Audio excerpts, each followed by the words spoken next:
This channel does not promote any violence, harmful, or illegal activities. All content provided by this channel is meant for an educational and information purpose only. বালুচিস্তানে train hijack ঘিরে বাড়ছে ধন্দ। ট্রেনে অপহৃতদের উদ্ধার করতে অভিযান পাক সেনার, কিন্তু পাক সেনা এবং বিএলএ দাবি কোথাও মিলছে না। কে বলছে সত্যি, কে বলছে মিথ্যে? পাক সেনা নাকি বিএলএ? জানতে চান তো অবশ্যই নজর থাকুক আর প্লাস নিউজ ডিজিটালে।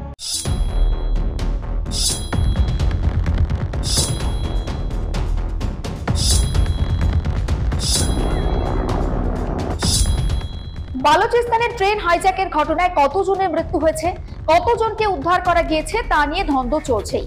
ইসলামাবাদের দাবি, মঙ্গলবার সকালে বালুচিস্তানের রাজধানী কোয়েটা থেকে খাইবার পাখতুনখোয়া প্রদেশের রাজধানী পেশোয়ারগামী আস্ত একটা ট্রেনকে অপহরণ করে বালুচ বিদ্রোহীরা।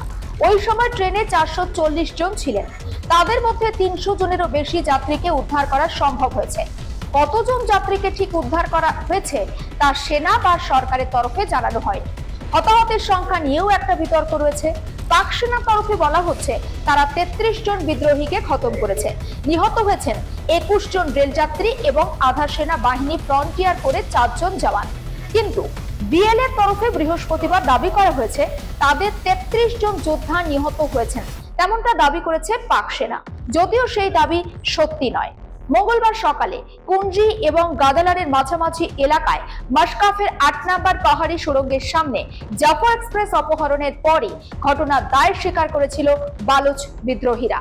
বালুচিস্তান থেকে পাকিস্তান এবং চীনকে হাত গোটানোর শর্ত দেওয়ার পাশাপাশি বালুচ রাজনৈতিক বন্দীদের মুক্তির শর্ত রেখেছিল তারা, কিন্তু সেই দাবি না মেনে পাক সেনা স্পেশাল সার্ভিস গ্রুপ এবং ফ্রন্টিয়ার কোরের কমান্ডাররা অভিযান শুরু করেন। বুধবার রাতে সেই অভিযান সম্পন্ন হয়।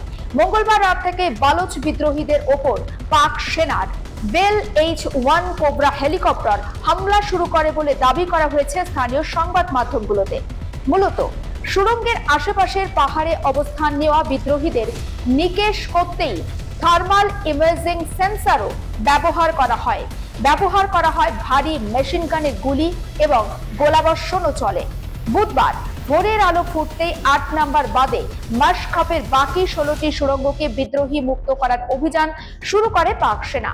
দুপুর গড়াতে শুরু হয় চূড়ান্ত পর্যায়ের অভিযান। লেফটেন্যান্ট জেনারেল শরীফ দাবি করেন, বিএলএ আত্মঘাতী বাহিনী মজিদ ব্রিগেডের যোদ্ধারা বিস্ফোরক ভরা সুইসাইড ভেস্ট পরে পণবন্দীদের ঘিরে রাখার কারণে উদ্ধার কাজে যথেষ্ট জটিলতা তৈরি হয়েছিল। পাক সংবাদ মাধ্যমের আবার একাংশ দাবি করছে শক্তিশালী বিস্ফোরণ ঘটিয়ে কমান্ডো হামলা চালানো হয় মজিদ ব্রিগেডের ওপর, আর তাতেই সাফল্য পায় পাক সেনা। তবে এখানেই শেষ নয়। সংবাদ মাধ্যম এবং বালুচ আন্দোলনকারীদের দাবিতে আরো অসঙ্গতি দেখা দিয়েছে। কি সেটা? বুধবার রাতে সংবাদ সংস্থা রয়টার্স প্রকাশিত একটি খবরে দাবি করা হয় কোয়েটা স্টেশনে প্রায় 200টি কফিন রাখা হয়েছে, যদিও তার আগে বিএলএর তরফে বিবৃতি দিয়ে 50 জন পণবন্দীকে খুনের দাবি করা হয়। ফলে ইসলামাবাদ 21 জন যাত্রীর মৃত্যু দাবি করলেও তা নিয়ে যথেষ্ট সংশয় রয়েছে সেনা অভিযানে ওই যাত্রীরা আদৌ মুক্তি পেয়েছেন কিনা সেটা নিয়ে। যদিও অপহৃত মহিলা, শিশু এবং বালুচ জঙ্গি গোষ্ঠী মিলিয়ে প্রায় 200 জন মুক্তি পেয়েছেন, যা তারা নিজেরাও স্বীকার করে নিয়েছেন। আর অন্যান্য খবরের জন্য আপনি নজর রাখুন আর প্লাস নিউজের ডিজিটাল।